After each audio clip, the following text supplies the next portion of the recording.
సనాతన ధర్మంలో తెలియక కొంతమంది అంటుంటారు, ఇంతమంది దేవుళ్ళు ఏమిటి, ఇంతమంది దేవుళ్ళు ఏమిటి అంటారు.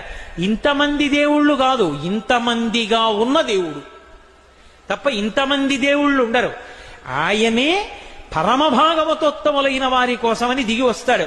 ఒక ఆయన తపస్సు చేస్తాడు, ఈశ్వరా మిమ్మల్ని గుర్రంగా చూడాలనుంది, హైగ్రీవుడిగా వస్తాడు.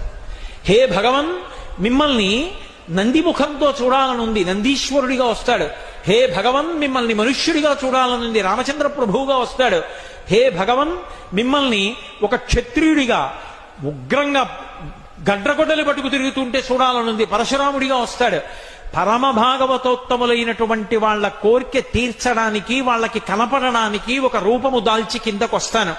ఇలా వచ్చినటువంటి విష్ణువు యొక్క అవతారములలో 21 అవతారములను ఉన్నాయి, 21 అవతారములు.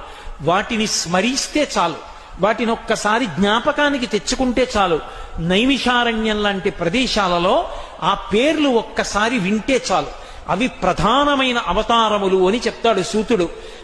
సనాతన ధర్మంలో తెలియ